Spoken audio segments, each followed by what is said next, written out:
पवित्र श्रावण महिना संपला की चाहूल लागते भाद्रपद महिन्याची। कारण भाद्रपद महिन्यामध्ये आपल्या गणपती बाप्पाचं आगमन होणार असतं आणि त्यामुळे 10 ते 11 दिवस घरातील वातावरण हे खूप आनंददायी आणि सुखकारक राहतं आणि एक वेगळी ऊर्जा देऊन जाते।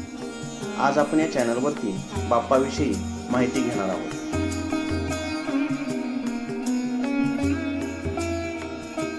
चला तर मित्रांनो, मी दत्तात्रय मल्हारे आज आपल्या सह्याद्री भटकंतीमध्ये आपलं मनपूर्वक स्वागत करतो। आज आपल्या चॅनलवरती आपण श्री गणेश पुराणानुसार गणेश जन्माचे आणि त्याचे सिर हत्तीचे असल्याची कथा काय आहे ते पाहणार आहोत। ही कथा पाहण्यासाठी हा व्हिडिओ शेवटपर्यंत पहा आणि व्हिडिओ आवडल्यास चॅनलला लाईक आणि सबस्क्राईब करायला विसरू नका। श्री गणेश पुराणानुसार गणेश जन्माचे आणि त्याचे सिर हत्तीचे असल्याची खूप कथा आहे। त्यातीलच एक कथा अशी सांगितली जाते की देवी पार्वतीच्या 2 सख्या होत्या, जया आणि विजया।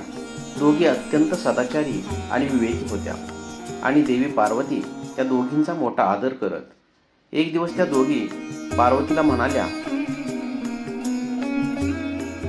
सखी, शिवजीचे इतके गण आणि तुझा एकही गण नाही, तुझा निदान एक तरी गण असायला हवा। पार्वतीची आश्चर्याने म्हणाली, असं का म्हणताय सख्यानो? आपल्याकडे तर कितीतरी करोडो गण आहेत जे सदैव आपल्या आज्ञा पालनात तत्पर असतात। मग कशाला बरं अजून कुठल्या गणाची आवश्यकता? सख्या म्हणाल्या, ते सगळे गण महादेवांचे आहेत। त्यांची आज्ञा ते सर्वात आधी महत्वाची मानतात। सगळे गण तुझी आज्ञा तर मानतात, पण प्रभू शंकरांची आज्ञा त्यांच्यासाठी सर्वात महत्वाचे आहे। जर तुम्ही काही आदेश दिला आणि शिवजींनी तो डावलला तर कोणीही गण तुमचा आदेश मानणार नाही। तुम्ही विचारलं तर नक्कीच ते काहीतरी बहाणा सांगतील। देवी पार्वतीने आपल्या सख्यांचं बोलणं ऐकलं, पण काही काळानंतर ती विसरून गेली। एके दिवशी पार्वती स्नानासाठी चालली होती। जाताना तिने नंदीला आदेश दिला की त्याने द्वारपाल बनून कोणालाही आतमध्ये येण्यापासून अडवावे। नंदी दाराशी उभा राहिला। त्याच वेळी शंकर तिथे आले आणि आत जाऊ लागले। नंदेश्वर त्यांना अडवत म्हणाला, स्वामी, माता आज स्नान करत आहे, त्यामुळे कृपया तुम्ही इथेच थांबावे। शंकराने नंदीचे बोलणं ऐकलं न ऐकल्यासारखं करत आतमध्ये प्रवेश केला। भगवान शंकरांना अशा प्रकारे आत आलेलं पाहून देवी पार्वतीला आपल्या सख्यांचे बोलणं आठवलं। तिच्या लक्षात आलं की सगळे गण शंकराचे सेवक आहेत आणि त्यांचीच आज्ञा त्यांना महत्वाची वाटते। नंदीने आज माझ्या इच्छेचा अपमान केला आहे। जर माझा कोणी गण असता तर त्याने माझी आज्ञा प्रमाण मानले असते। असा विचार करून महादेव गेल्यानंतर देवी पार्वतीने आपल्या पवित्र देहाचा मळ काढून त्यापासून एका बालकाची निर्मिती केली आणि त्याला चेतना दिली। तो बालक सर्व गुणसंपन्न, सर्व दोष विरहित, सुडोल शरीराचा, महाबली आणि महापराक्रमी होता। पार्वतीने त्याला सुंदर वस्त्र आणि आभूषणांनी सुशोभित करत म्हटलं, बालका, तू माझाच पुत्र आहेस। माझ्याच देहापासून तुझी उत्पत्ती झाल्या कारणाने तू मला सर्वाधिक प्रिय आहेस। तसं तो बालक माता पार्वतीच्या पायावर डोकं ठेवत म्हणाला, माते, मी तुझाच आहे, तुझाच राहील आणि सदैव तुझ्या आज्ञेचे पालन करेन। पार्वती म्हणाली, पुत्रा, तू माझ्या आज्ञे व्यतिरिक्त दुसऱ्या कोणाची आज्ञा मानू नकोस। तू माझ्या द्वाराशी उभा राहा आणि माझ्या आज्ञेशिवाय कुणालाही आतमध्ये प्रवेश देऊ नको। पार्वतीने बालकाचे डोके मायेने कुरवाळले आणि त्याच्या हातात एक दिव्य काठी दिली। ते दिव्य बालक हातात काठी धरून दरवाजावर उभे राहिले। आता पार्वतीने आपला स्वतःचा गण दारात उभा केला असल्याने तिला अचानक कोणी आत येण्याची चिंता राहिली नाही। तेवढ्यात भगवान शंकर तिथे आले आणि दारात कोण उभे आहे हे न बघताच आत जाऊ लागले। बालकाने हातातली काठी पुढे करत त्यांना म्हटले, देवा, हे माता पार्वतीचे भवन आहे। इथे त्यांच्या अनुमतीशिवाय प्रवेश वर्जित आहे। तुम्ही परवानगीशिवाय असे कसे सरळ आत जाताय? तेव्हा कुठे भगवान शंकरांचे लक्ष त्या बालकाकडे गेलं आणि ते म्हणाले, बालका, कोण आहेस तू? तुला कळतंय तरी का तू कोणाला अडवतो आहेस? ते रस्त्यातून बाजूला हो आणि मला आत जाऊ दे।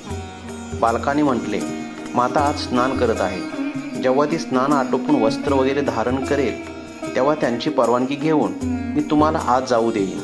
तोपर्यंत तुम्ही इथेच थांबा अथवा थोड्या वेळाने परत या.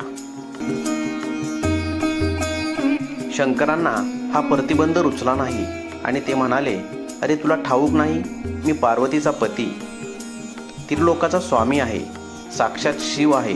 त्यामुळे तू माझ्या मार्गातून बाजूला हो आणि मला आत जाऊ दे. बालकाने आता पूर्णपणे रस्ता अडवत म्हटले, तुम्ही कोणीही असा, जोर माता आज्ञा देत नाही मी तुम्हाला आत जाऊ देणार नाही.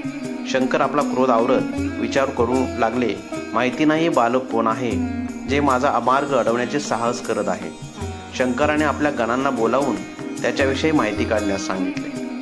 शिवगण पार्वती पुत्राजवळ आले आणि म्हणाले, तू तर दिसायला अगदी कोवळ्या शरीराचा बालक वाटतोस, मोठ्यांचा ऐक, इथून निघून जा. पार्वती नंदनाने शिवगणांना बघून म्हटले, कोण आहात तुम्ही? उगाच मला त्रास का देताय? अधिकारी पुरुषांची आज्ञा मानण्यातच सेवकाचे कल्याण असतं, त्यामुळे माझा ऐका आणि येथून निघून जा. बालकाचे ते बोलणे ऐकून शिवगणांना हसू आले. मग ते कठोर स्वरात म्हणाले, तुझं भलं ह्यातच आहे की तू गुपचूप इथून निघून जावं, अशी पार्वती पती प्रभू शंकरांची आज्ञा आहे. बालक उत्तरले, मी माता पार्वतीचा पुत्र आहे आणि त्यांनी माझी इथे नेमणूक केली आहे. तुम्ही तुमच्या स्वामींचं म्हणणं ऐकून मला इथून जायला सांगताय आणि मी माझ्या मातेच्या परवानगीशिवाय त्यांना आत जाऊ देऊ शकत नाही. तुमचे स्वामी हवं तर इथे थांबू शकतात, पण आत नाही जाऊ शकत. शिवगणांना आता पूर्णपणे कळून चुकले होतं की हा महाशक्तीचा अत्यंत शक्तिमान पुत्र आहे. हा आपल्या स्थानावरून विचलित होणार नाही. त्यांनी शंकरांना सर्व हकीकत सांगितली. प्रभू संतापून म्हणाले, तुम्ही सगळे इतके शक्तिशाली शिवगण एका हट्टी बालकाला त्याच्या जागेवरून हरवू शकत नाही. जा, आपल्या बळाचा वापर करा आणि गरज पडली तर त्याच्याशी युद्ध करून त्याला तिथून हलवा. शिवगण परत जाऊन बालकाला तिथून जाण्यास सांगितले अथवा मारण्याची धमकीही दिली, तरी ते बालक विचलित झालं नाही. शेवटी शिवगण त्या बालकावर प्रहार करू लागले आणि ते बालक आपल्या काठीने त्यांचा प्रतिकार करू लागले. एकीकडे शिवगण आणि दुसरीकडे पार्वतीनंदन दोघात भीषण युद्ध जुंपले. त्या बालकाच्या प्रहार आणि शिवगण अस्वस्थ होऊन इकडे तिकडे धावू लागले. हे प्रलयकारी युद्ध सुरू असताना समस्त देवगण आणि देवश्री नारदही तिथे पोहोचले. त्यांनी विचारले असता महादेवानी त्यांना सगळी हकीकत सांगितली की कसं ते बालक भवनाच्या प्रवेशद्वारात रस्ता अडवून उभा आहे आणि कसं कोणालाच ते आत प्रवेश करू देत नाही. बलप्रयोग केला असता त्याने शिवगणांची कशी दुर्दशा केली आहे. बालकाकडून पराजित होऊन आक्रोश करत ते प्रभू शंकराकडे परत गेले. त्यांची अशी दुर्दशा पाहून शिवजी अत्यंत क्रोधित झाले आणि ते स्वतः बालकाकडे चालू पडले. शिवजी आणि त्या बालकात भीषण युद्ध झाले आणि सगळे देव त्या बालकाचा अद्भुत पराक्रम बघून मंत्रमुग्ध होऊन गेले. शिवजीच्या त्रिशूळाच्या प्रहाराने बालकाचे शिर धडावेगळे झाले. जसं देवी पार्वतीला हे समजलं की तिच्या प्राणनाथांनी तिच्याच पुत्राचा वध केला आहे, तिने रुद्रावतार घेतला आणि त्यातून हजारो महाशक्ती प्रकट झाल्या.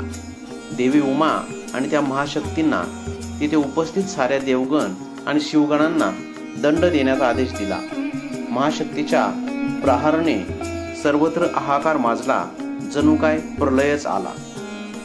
ह्या प्रलयातून वाचण्यासाठी सर्व देवांनी पार्वतीची स्तुती करायचं ठरवलं आणि नारद मुनीच्या प्रतिनिधित्वाखाली देवीची उपासना केली. अशा तऱ्हेने देवीचा क्रोध हळूहळू शांत होऊ लागला. देवी म्हणाली, माझ्या एकट्या पुत्राला तुम्ही सगळ्यांनी मिळून मारलं.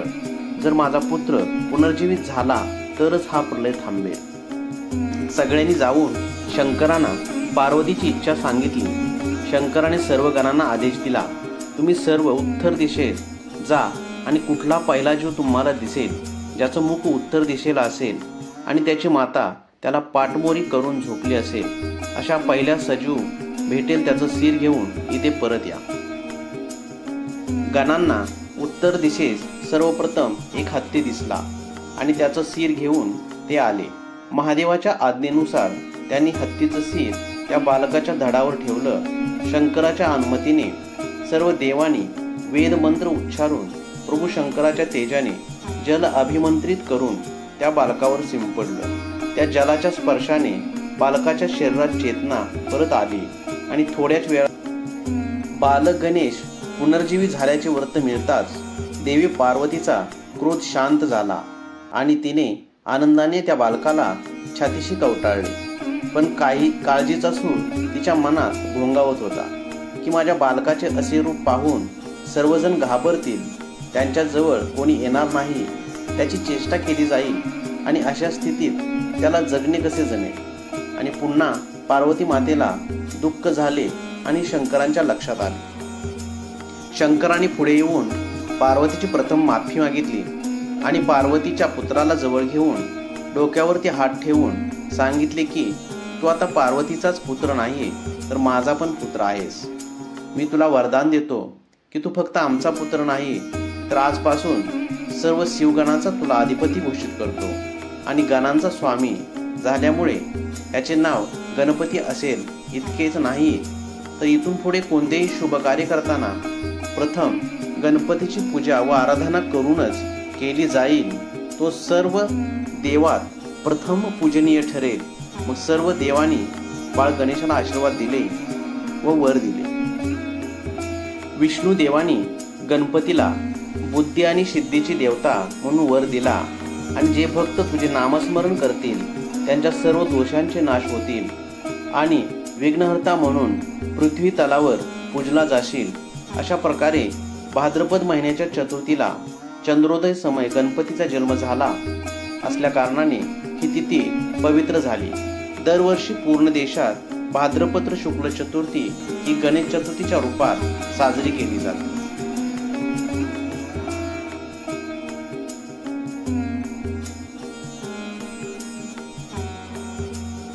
गणेश जन्माची कथा तुम्हाला कशी वाटली हे कमेंटमध्ये नक्की सांगा आणि चॅनलला सबस्क्राईब आणि लाईक करायला विसरू नका।